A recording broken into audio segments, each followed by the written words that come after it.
I woke up at 5 a.m. to prepare for the day ahead, packing snacks, checking tire pressure, and making sure the gas tank was full for the 5-hour drive to Blue Mountain Spa Resort. Allison, my wife of 7 years, was taking a girls' trip with her 3 closest friends. We met in college, and I still sometimes wondered how I got so lucky. I always tried to make her happy, taking a day off work to drive them despite my looming project deadline. Then from the backseat, I heard Allison say those words. Honestly, he is like a rescue dog. You feed him, he wags his tail. So easy to control. Where are you watching from today? If you have ever felt the sting of betrayal from someone you love, hit that subscribe button and join me on this journey. The story of how Allison and I ended up together starts with my background. I am a software developer for a mid-sized tech company in Seattle. Not exactly making Silicon Valley money, but enough to afford our comfortable 3-bedroom house in a nice neighborhood and the lifestyle Allison wanted. I was always the practical one, planning for our future while trying to enjoy the present. We met during our junior year at Washington State University. I was the quiet, studious type who spent weekends coding and building projects for my portfolio. Allison was everything I was not. Popular, outgoing, always at the center of every social gathering. She majored in communications and seemed to know everyone on campus. Our paths crossed in an economics elective class. The professor assigned group projects, and somehow I ended up paired with Allison. I still remember how my heart raced when she slid into the seat next to mine, her perfume lingering in the air as she introduced herself with a bright smile. You are Marvin, right? The computer genius everyone talks about. I was shocked she knew anything about me. Hardly a genius, I had mumbled, but yes, I am Marvin. Working together on that project changed my life. For 6 weeks, we met at the library, coffee shops, and occasionally my apartment. I found myself working harder than I ever had on any assignment. Not for the grade, but to impress her. When we earned an A, she hugged me spontaneously, and that brief moment of contact felt electric. To my surprise, she suggested we celebrate with dinner. That dinner turned into a movie, which turned into dating. I constantly felt like I had won some cosmic lottery. Allison chose me over the fraternity guys and business majors who were always orbiting around her. I never took that for granted and worked hard to keep her interested. Looking back, perhaps that set the pattern for our entire relationship. After graduation, I landed a good entry-level position while Allison took a job at a local marketing firm. 2 years later, we got married in a ceremony that cost more than I was comfortable with, but I wanted her to have her dream wedding. Her parents contributed, but we still started our marriage with more debt than I had hoped. The early years seemed happy enough. We bought our house, established our careers, and built what looked like a perfect life on social media. But small things began to change. Allison's criticism started as gentle teasing but gradually grew more frequent and cutting. If I chose the wrong restaurant, bought the wrong gift, or said the wrong thing at a party, I would hear about it all the way home. You are so clueless sometimes, Marvin. How do you not know that place is over? Nobody goes there anymore. Or, that shirt with those pants. Seriously. Thank God you have me to dress you. I told myself this was normal marriage banter. I convinced myself she was helping me become better, more socially aware. After all, she was the people person in our relationship. Financial strain became another growing pressure point. Allison's spending habits escalated yearly. Designer clothes, expensive salon treatments, lavish gifts for her friends' birthdays and weddings. When I gently suggested a budget, she would shut down the conversation. You make good money, Marvin. Are you saying you cannot afford to let me have nice things? My friends' husbands never complain about this stuff. Rather than cause conflict, I picked up freelance coding projects on weekends to supplement our income. More work, less sleep, but it kept the peace. I never complained. I wanted her to be happy. The pattern of girls' trips began about 2 years ago. First, it was just weekend getaways to Portland or Vancouver, then longer trips to California wine country or Las Vegas. Recently, it escalated to week-long vacations to Mexico and the Caribbean. Each time I stayed home, working and taking care of the house. Each time she returned with stories about amazing restaurants and inside jokes I wasn't part of. Something felt off, but I pushed away my concerns. Whenever the thought crossed my mind that she might be growing distant, I doubled my efforts. More thoughtful gifts. More household chores completed without being asked. More compliments and affirmations. The spa weekend that changed everything was Allison's idea. She and her friends Jessica, Tara, and Kimberly had been planning it for weeks. Blue Mountain Spa Resort was supposedly the ultimate luxury experience. But it was a 5-hour drive from Seattle, and none of them wanted to drive themselves. "Babe, you are the best driver," Allison had said, running her fingers through my hair the way she did when she wanted something. "Would you mind driving us? You could drop us off Friday and pick us up Sunday." The girls would be so grateful. I had an important deadline for a major project the following Monday, but I said yes anyway. I always said yes to Allison. The night before the trip, I stayed up late working so I could take Friday off without falling behind. The morning of the drive, I loaded their excessive luggage into our SUV while they sipped coffee and took selfies in the driveway. Jessica and Kimberly thanked me for driving. Tara gave me a quick smile. Allison simply asked if I had remembered to pack the special sparkling water she liked for the drive. The first hour of the drive passed pleasantly enough. I sat up front with Tara, who had claimed the passenger seat because she got carsick in the back. Allison, Jessica, and Kimberly squeezed into the back seat among their designer bags and snack containers. I kept the music low and made occasional small talk with Tara about neutral topics like the scenery and the weather forecast for their weekend. The backseat conversation flowed between spa treatments, they had booked restaurants at the resort, and gossip about mutual acquaintances I barely knew. As we hit the 2-hour mark, I increased the music volume slightly as the road noise grew on the highway. The women in the back seemed to forget I could still hear them, or perhaps thought the music was loud enough to cover their conversation. That is when the topic shifted to their relationships. Jessica started complaining about how her husband never helped with their children. "He acts like loading the dishwasher once a week deserves a medal. Meanwhile, I am handling everything else while working full-time." Kimberly followed with grievances about her boyfriend's laziness. "He cannot even book his own doctor appointments. I am dating a child." Then Tara chimed in with a story about catching her husband watching sports when he was supposed to be working from home. The conversation lulled for a moment before Jessica asked, "What about you, Allison? Marvin seems so devoted. You have got him well trained." That is when it happened. I will never forget Allison's laugh before she spoke those words. "Honestly, he is like a rescue dog. You feed him, he wags his tail. So easy to control." The car went silent for a beat before they all laughed. I kept my eyes fixed on the road hands, steady on the wheel, but my stomach dropped like I had driven off a cliff. Seriously, though, Allison continued unaware. I could hear every word. I figured out early that all you have to do is give him the occasional pat on the head, act impressed by his boring tech talk for 5 minutes, and he will do absolutely anything I want.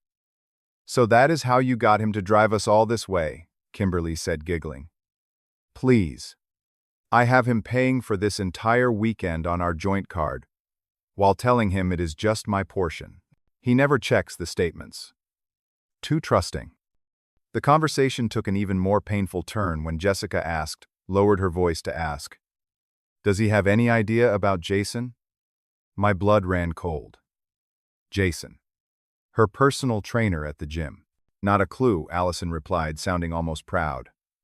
"Marvin thinks I go to the gym 4 times a week because I care about fitness. Meanwhile, Jason and I have been meeting up for almost 6 months now." "Girl, you are playing with fire," Tara said, though she sounded more impressed than concerned. "It is fine. Marvin works late most nights anyway. He is so desperate to advance at his company, so he can buy me more stuff. Jason is just fun, you know. Makes me feel alive. He is. So." I tightened my grip on the steering wheel, forcing myself to breathe normally. Every word was like a knife, but I could not react. Not while driving at 70 miles per hour with 4 passengers. Not while trying to process that my entire marriage was apparently a lie. "And the sex?" Kimberly asked in a stage whisper that was perfectly audible to me. Allison laughed again. No comparison. Marvin is so predictable. Always asking what I want instead of just taking charge. Jason knows what he is doing. Plus, he has got that body. Marvin used to be in decent shape in college.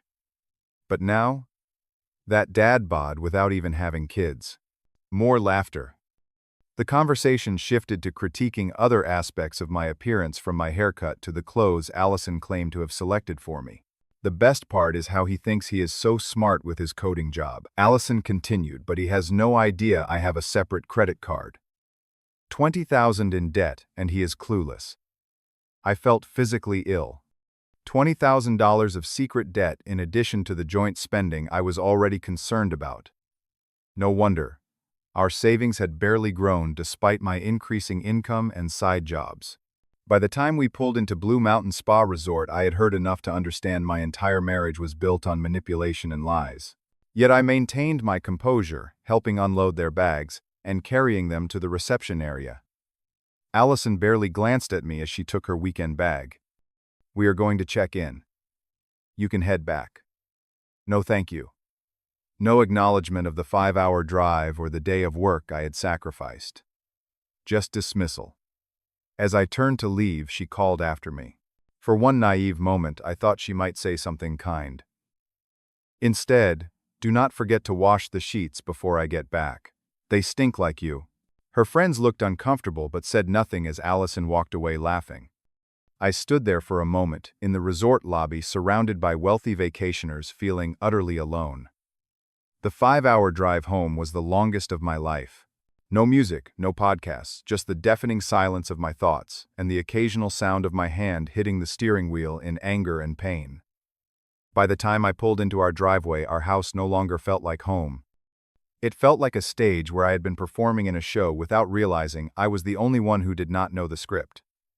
I walked through each room seeing it differently, noticing how my presence was minimized, how the decorations, furniture, and even the photographs were all selected by Allison. The few personal items I had were relegated to my home office, the one space she had no interest in. I also saw with fresh eyes the imbalance in our daily lives, the kitchen I kept clean, the laundry I handled, the yard I maintained, the bills I paid. What exactly did Allison contribute beyond spending the money I earned? That night was the longest of my life. Sleep was impossible. I sat in my office with a glass of whiskey, scrolling through photos on my phone looking for signs I had missed. There were hundreds of pictures of us smiling at restaurants, on vacations, at friends' weddings. But as I looked closer, I noticed a pattern. In almost every photo, I was looking at Allison with clear adoration. She was either looking at the camera or at someone else. Rarely at me. When sunrise finally came, something within me shifted. The initial shock and pain transformed into a cold, clear determination. I would not confront Allison emotionally. I would not give her the satisfaction of seeing me broken. Instead, I would approach this methodically, like debugging a complex program. Step by step. I started with our finances. Logging into our online banking, I reviewed months of statements line by line. There were indeed spa charges, restaurant bills, and retail purchases, far exceeding what Allison had claimed to spend. I also found regular cash withdrawals that had no explanation. Next, I checked our cell phone account. Hundreds of texts and calls to a number I did not recognize.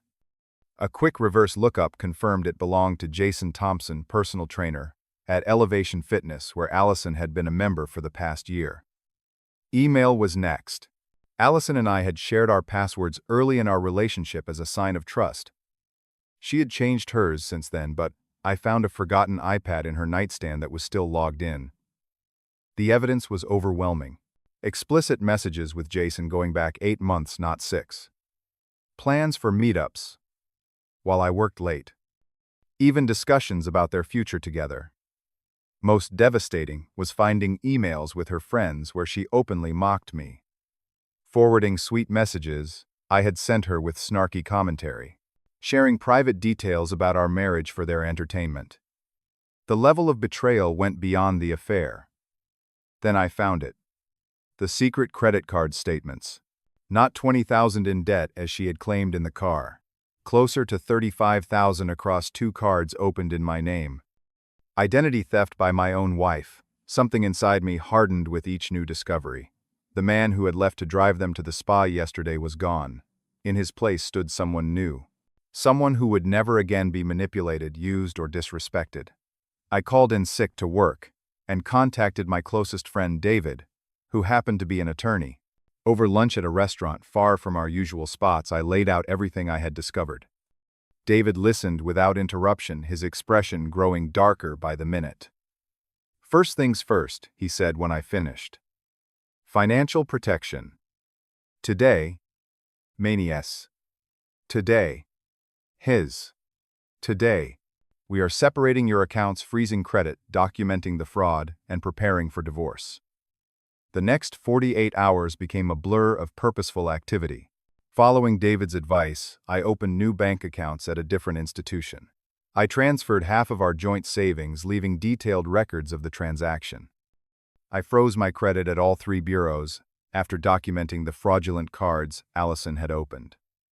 I changed passwords on all my accounts, including email, social media, and entertainment services she had been using for free.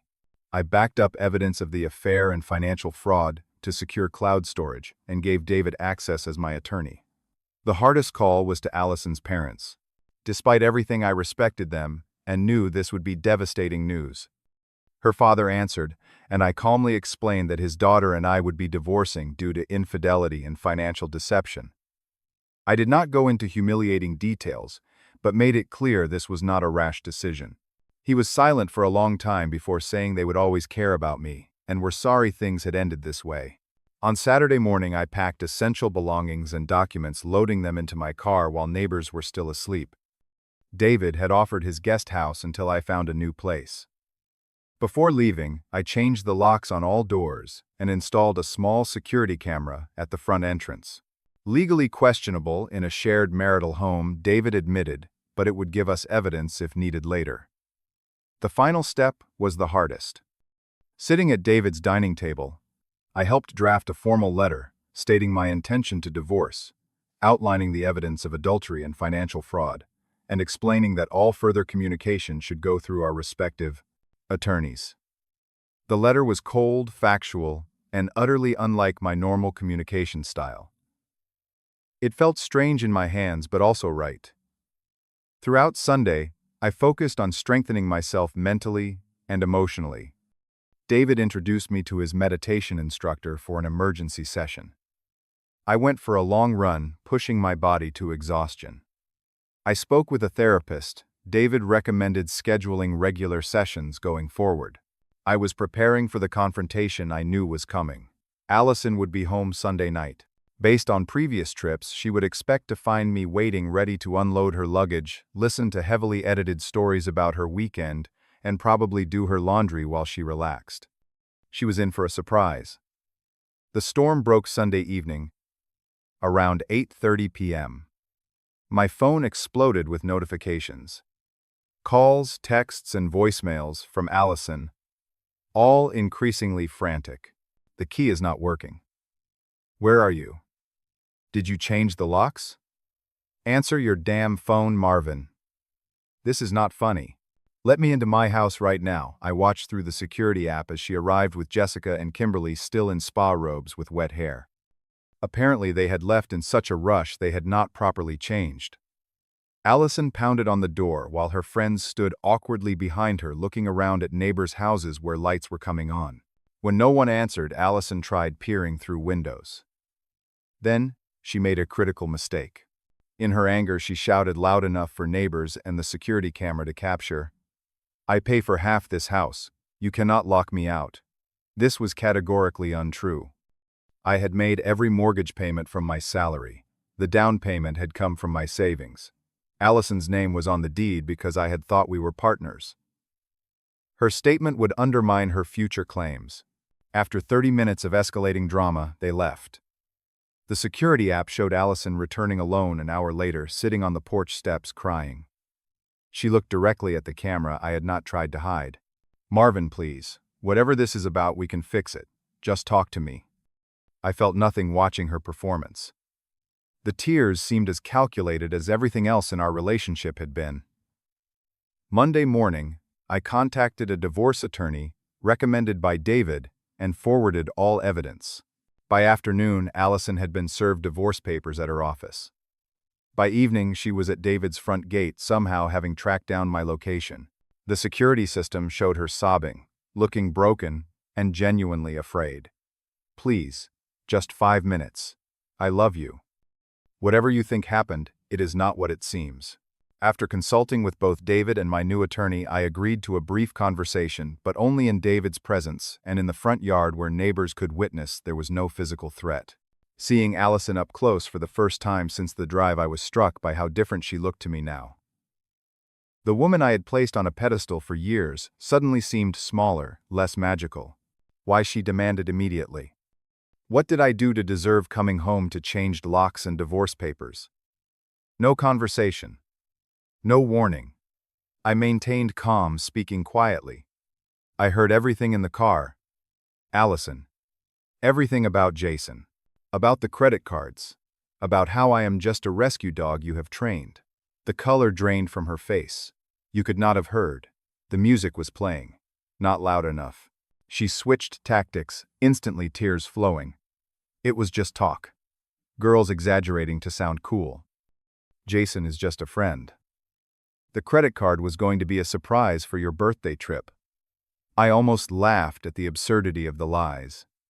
I saw the texts. I saw the emails. I saw the credit card statements. $35,000 of debt in my name without my knowledge is identity theft. The lawyer explained that part very clearly.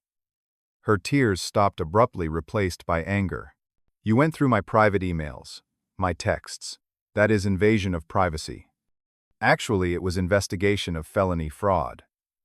The police will be interested in those details too if you prefer to handle this that way instead of through divorce court. That stopped her cold. The realization that she could potentially face criminal charges seemed to finally penetrate. You would not dare.